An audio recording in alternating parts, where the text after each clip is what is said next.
Harshad Mehta scam के बारे में तो आप सबको पता ही होगा। इनफैक्ट ये स्कैम 1992 सीरीज़ जो नेटफ्लिक्स पे आई थी उसके वजह से आप और मैं बहुत सारी जनता को इसके बारे में फर्स्ट हैंड नॉलेज मिली थी।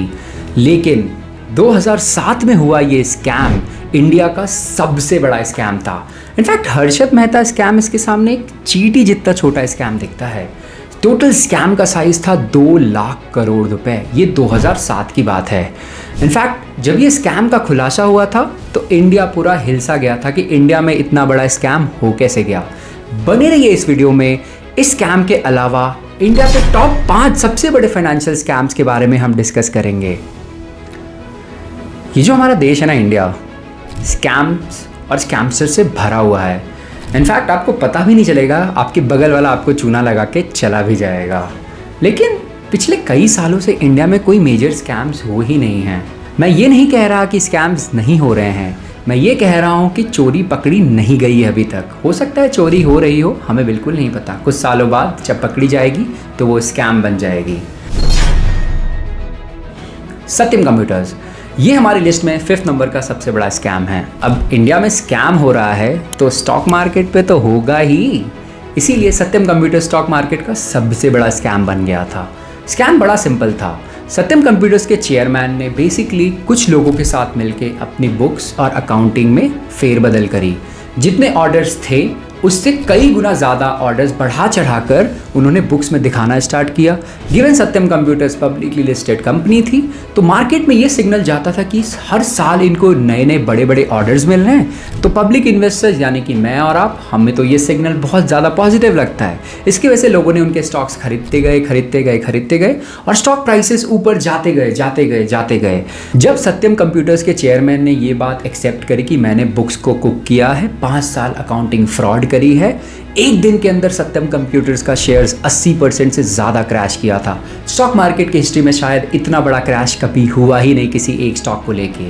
ये था 5th नंबर का सबसे बड़ा फाइनेंशियल स्कैम इन इंडिया। 4थे नंबर पर हमारी लिस्ट में है तेलगी स्कैम।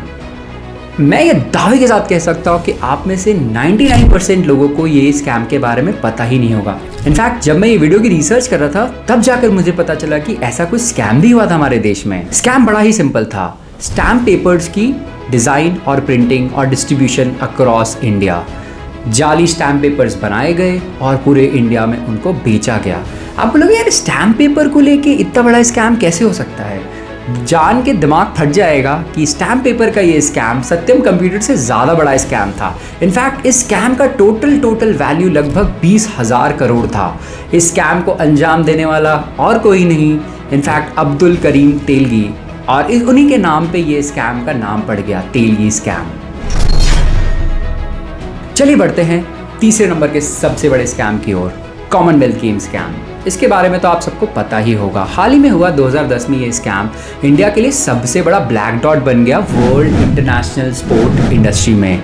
इनफैक्ट जब पूरी दुनिया से एथलीट्स इंडिया में आए थे, उन्होंने ऐसी कंडीशन स्पोर्टिंग अरीनाज, अपने रूम्स, अपने अकोमोडेशन की देखी तो बहुत सारे एथलीट्स ने बोला कि हम वापस जाने वाले हैं, हमें नहीं खेलना है यहाँ पे। क्या कंडीशन थी? बेसिकली उनके बेड पे गद्दे नहीं, उनके नल में पानी नहीं, कईयों के तो वॉशरूम में नल भी नहीं थे। ऐसे हैरत अंगेज कारनामे किए थे सुरेश कलमाड़ी और उनके सहकर्मियों ने कि पूरे देश की बदनामी हो गई। पैसे गए सो अलग, बट देश की जो बदनामी हुई थी उसकी कोई भरपाई नहीं है। एक बहुत ही इंटरेस्टिंग किस्सा भी आया था। 400 रुपये की ये जो नीलकमल की चेयर होती है उसको उन्होंने 25-25, 30-30 हज़ार रुपये में प्रोक्योर किया था। सोचिए 1000, 2000, 10,000 चेयर की कीमत जो 4 लाख, 5 लाख या 10 लाख की होनी चाहिए थी वो 10 करोड़ में खरीदी गई। तो इतना बड़ा स्कैम बना था। टोटल स्कैम की वैल्यू थी 50,000 करोड़ रुपए। चलिए बढ़ते हैं इंडिया के दूसरे नंबर के सबसे बड़े स्कैम की ओर, जिसका नाम है कोल स्कैम, यानी कि कोयले को लेकर हुआ स्कैम। इसको इंडिया में फेमस कोल गेट स्कैम से भी जाना जाता है। कोल जो कि ब्लैक गोल्ड करके एक कमोडिटी है। इनफैक्ट उसकी वैल्यू बहुत हाई है पूरे वर्ल्ड कमोडिटी मार्केट्स में।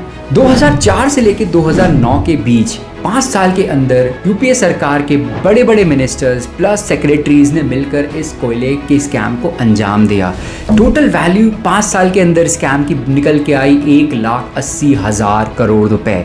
स्कैम बड़ा ही सिंपल था। कोल की माइनिंग के ऑक्शन के राइट्स प्राइवेट और पब्लिक कंपनीज को बहुत ही डर्ट चीप में बांटे गए, और तो और जो ऊपर का पैसा था वो लोगों ने अपनी जेब में भर लिया। यानी कि अगर 100 रुपए की राइट्स बिकनी थी तो 10 रुपए की बेची गई और 90 रुपए लोगों ने अपनी जेब में भर लिया। ये था इंडिया का सबसे बड़ा दूसरे नंबर का स्कैम। इनफैक्ट ये स्कैम बहुत बड़ा रीजन था जो 2014 में यूपीए की सरकार पलटी और एनडीए की सरकार आई थी। चलिए, हम आ चुके हैं लिस्ट के सबसे बड़े स्कैम के ऊपर। इनफैक्ट ये स्कैम इतना बड़ा था कि जो रिलायंस जियो की करेंट वैल्यूएशन है वो उसका 50% था। स्कैम की टोटल वैल्यू थी 2 लाख करोड़ रुपए। इस स्कैम का नाम है 2G स्पेक्ट्रम स्कैम। स्कैम बहुत ही सिंपल था। इनफैक्ट ये स्कैम तो कोल स्कैम जैसा ही था। 100 रुपए की चीज़ को 10 रुपए में बेचा गया और जो ऊपर के 90 रुपए थे उसको अंडर द टेबल अपनी जेब में सरका लिया गया। तो बेसिकली जब गवर्नमेंट 2G स्पेक्ट्रम बैंड्स की ऑक्शनिंग कर रही थी तो गवर्नमेंट एम्प्लॉयज़, यूपीए गवर्नमेंट के मिनिस्टर्स मिलके स्पेक्ट्रम्स को अंडर प्राइस्ड तरीके से बेचा और जितना भी ऊपर का पैसा था वो सारा का सारा अपनी जेब में रख लिया। इनफैक्ट ये स्कैम इतना बड़ा था कि इंडिया की हिस्ट्री में इससे बड़ा स्कैम हुआ ही नहीं था, और मैं आशा करता हूँ कि इतना बड़ा स्कैम कभी इंडिया में हो भी ना। आई होप ये वीडियो आपको पसंद आई हो, आपने कुछ इंटरेस्टिंग तो ज़रूर सीखा। हाँ, मैं आपको स्कैम करने के तरीके तो डेफिनेटली नहीं बता रहा था, बट हाँ, ये थे इंडिया के टॉप 5 सबसे बड़े स्कैम जो इंडिया की हिस्ट्री में बहुत बड़े काले धब्बे बन के रह गए हैं। बट ये याद रखिए, जब इंडिया में स्कैम होता है तो ये पैसे सरकार के नहीं होते, ये पैसे हमारे और आपके ही हैं। बेसिकली टैक्स पेयर मनी गया है। कोयले का स्कैम हो गया, 2G स्कैम हो गया, कॉमनवेल्थ स्कैम हो गया, ये सारा खर्च जो गवर्नमेंट करती है कोयला खरीदने में, 2G स्पेक्ट्रम बैंड्स बनाने में, या फिर कॉमनवेल्थ गेम्स के अरीना स्पोर्ट्स सेंटर्स बनाने में, ये सारा पैसा आपका और मेरा ही है। ये टैक्स पेयर मनी है। तो अगर स्कैम हो रहा है तो हमारे ही पैसे लूटे जा रहे हैं। तो सतर्क रहिए, सावधानी से अपना सरकार चुनिए और ऑनेस्टी के साथ भी काम करिए। दूसरों को स्कैम बिल्कुल मत कीजिए। शुक्रिया, और ऐसी इंटरेस्टिंग वीडियोस के लिए डेफिनेटली सब्सक्राइब करिए। Thank you.